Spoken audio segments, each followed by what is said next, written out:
नमस्कार. आज आपण गुळपोळी करणार आहोत. तुम्ही बघू शकतात की ती टम्म फुगलेली गुळपोळी, मस्त पॉकेट्स तयार झालेले आहेत आणि आत छान सारण भरलेलं आहे.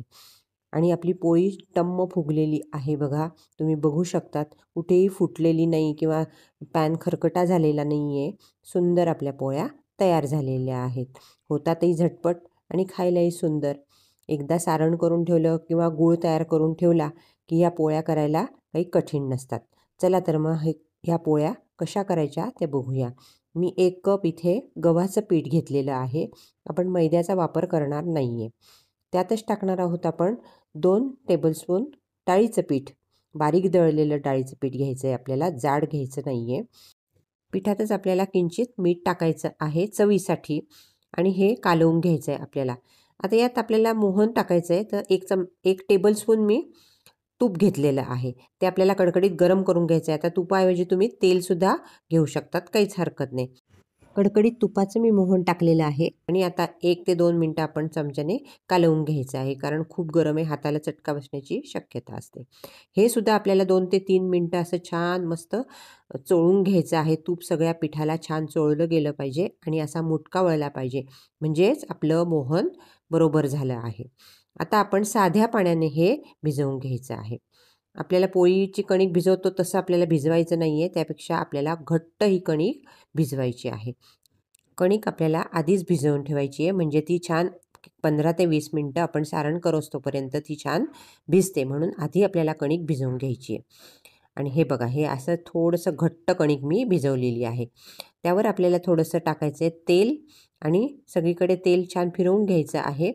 आणि आता हे कणिक आपल्याला झाकून ठेवायची आहे. छान एका भांड्याने ती मस्त झाकून ठेवायची आहे. कणिक भिजती आहे तोपर्यंत आपल्याला तीळ भाजून घ्यायचे आहे. मी 1 कप इथे तीळ घेतलेले आहे. हे गावरान तीळ आहे. गावरान तीळ आपल्याला खमंग भाजून घ्यायचे. गावरान तिळाची चव छान लागते, म्हणून मी इथे गावरान तीळ वापरलेले आहेत. ती खमंग 3 ते 4 मिनटं मी भाजून घेतलेली मंद अग्नीवर आणि 1 चमचा त्यात खसखस टाकली आहे. खसखस भाजायला फार वेळ लागत नाही, म्हणून अगदी शेवटी खसखस आपल्याला टाकायची आहे. पूर्ण 3 ते 4 मिनटं मी तीळ भाजून घेतलेली आहे. आता मी ही काढून घेणार आहे. त्यानंतर आपल्याला भाजायचे खोबरं. अर्धा कप मी खोबरं घेतलेलं आहे. ते पण मी गुलाबी रंगावर भाजून घेतलेलं आहे. याला तूप, तेल काहीही वापरायचं नाही आहे, नुसतंच कोरडं आपल्याला भाजायचं आहे. ते सुद्धा भाजून झालेलं आहे. 2 ते 3 मिनटातच खोबरं भाजून झालेलं आहे. त्यानंतर आपल्याला डाळीचं पीठ घ्यायचं आहे. अर्धा कप मी डाळीचं पीठ घेतलेलं आहे. हे सुद्धा छान मस्त खमंग भाजून घ्यायचं आहे. इथे सुद्धा आपण तेलाचा, तुपाचा वापर केलेला नाही आहे, कोरडंच पीठ भाजून घेतलेलं आहे. आता हे सगळं आपल्याला एकत्र करायचं आहे. पीठसुद्धा पूर्ण गार होऊ द्यायचं आहे आणि नंतर मग सगळं एकत्र करायचं आहे. त्यातच आपल्याला सुंठ पावडर टाकायची आहे. अर्धा चमचा मी सुंठ पावडर घेतलेली आहे. पाव चमचा वेलदोडा पावडर घेतलेली आहे आणि जायफळ आपल्याला छान किसून घ्यायचं आहे. जायफळसुद्धा घेतलेलं आहे. ते एकत्र कालवून घ्यायचं आहे आपल्याला सगळं. चवीला आपल्याला थोडंसं मीठ टाकायचं आहे. त्यानंतर मी 1 कप गूळ मोजून घेतलेला आहे. तो ज्या मापाने आपण तीळ घेतलेले आहेत त्याच मापाने आपल्याला गूळ घ्यायचा आहे. हा सुद्धा छान कालवून घ्यायचा आहे आणि एकत्र झाला की त्यानंतर आपल्याला हे सारण सगळं मिक्सरमधनं काढून घ्यायचं आहे, म्हणजे छान एकजीव होतं. आपला गूळ एकत्र कालवून घेतलेला आहे, हातानेच कालवून घ्यायचा आहे तो. त्यानंतर आपल्याला मिक्सरमधनं हे एकजीव करून घ्यायचं आहे, म्हणजे एकत्र फिरवलं की ते एकजीव होतं छान. हे बघा, आपलं सारण हे असं कोरडं तयार झालेलं आहे. हे ओलं आपल्याला करायचं नाही आहे, कोरडंच आपल्याला सारण पोळीमध्ये भरायचं आहे. दोन्ही आपल्या गोष्टी तयार आहेत. आता एक छोटी पुरी लाटून घेतलेली आहे. ही सोपी पद्धत मी तुम्हाला सांगते. पुरी लाटून घ्यायची आहे आणि 2 ते 2.5 चमचे जवळजवळ मी सारण भरलेलं आहे. आता हे याच्या कडा सगळ्या बंद करायच्या आहे आणि नंतर याचं तोंडसुद्धा बंद करायचं आहे. वर थोडी कणिक उरली तर ती मात्र आपल्याला काढून टाकायची आहे आणि छान पोळी आपल्याला पीठ लावून लाटून घ्यायची आहे.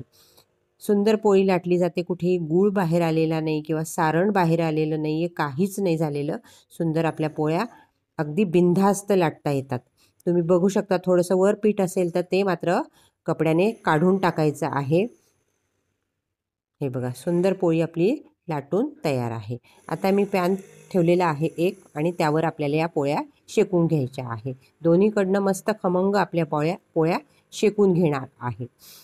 आता या पोळ्यांना तुम्ही तेल लावू शकता, तूप लावू शकतात, काहीही लावू शकतात. तुम्ही बघू शकतात ही पोळी किती छान टम्म फुगली आहे बघा.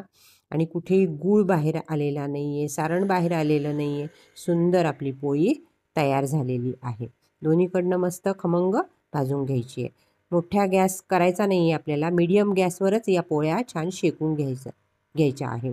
कारण त्यात गूळ असतो, त्यामुळे गूळ चिकटण्याची शक्यता असते, गूळ जळण्याची शक्यता असते. म्हणून मोठ्या गॅसवर आपल्याला पोळ्या शेकायच्या नाही आहे, मीडियम गॅसवर आपल्याला करायची आहे. दुसरी पोळी मी टाकलेली आहे, ही सुद्धा मस्त अशी खमंग आपल्याला भाजून घ्यायची आहे.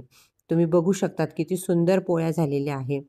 यावर सुद्धा आपण आता तेल लावणार आहोत, तूप लावणार आहे. तुम्हाला जे आवडेल ते लावा. मी इथे तूप लावलेलं आहे. दोन्हीकडनं आपल्या पोळ्या शेकून घ्यायच्या आहेत.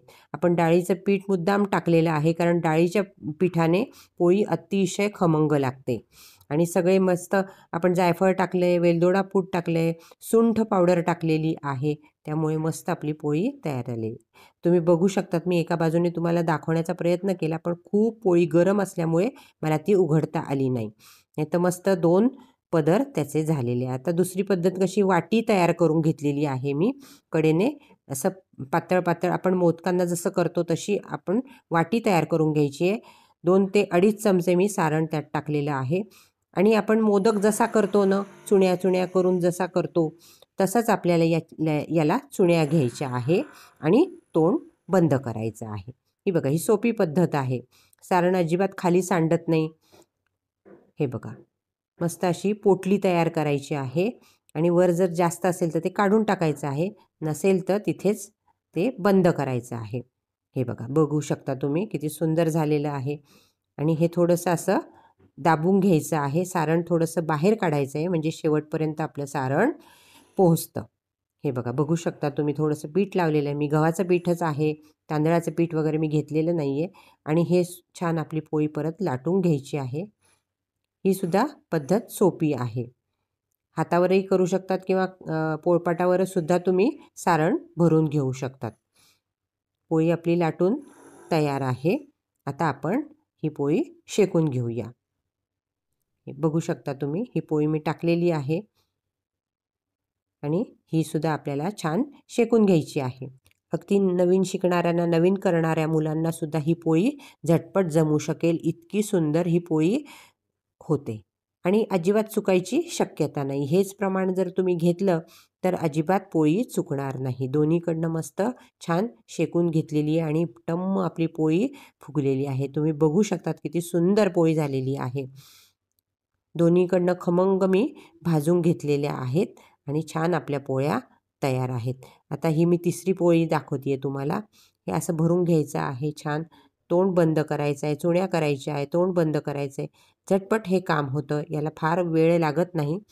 आणि थोडंसं वरचं काढून टाकायचं आहे आणि पोळी लाटून घ्यायची आहे. अशा पोळ्या आपल्या छान तयार झालेल्या आहे. अगदी 20 ते 25 मिनिटात जवळजवळ ह्या पोळ्या लाटून पूर्ण होतात. तुम्ही बघू शकतात किती खमंग आणि खरपूस पोळ्या आपल्या तयार झालेल्या आहेत. मस्त खुसखुशीत पोळी तयार झालेली आहे. घट्ट तुपाबरोबर ही सुंदर लागते. एकसारख्या अगदी सुंदर आपल्या पोळ्या लाटून तयार आहे. कुठेही फुटलेल्या नाही आहेत पोळ्या. आणि तुम्हाला मी एक फोडून दाखवते. हे बघा, मस्त असं पॉकेट तयार झालेलं आहे, म्हणजे टम्म फुगलेली आहे आपली पोळी. गूळ कुठेही बाहेर आलेला नाही आहे. ही दुसरी दाखवते आहे बघा. हे बघा, सुंदर आपली पोळी तयार झालेली आहे.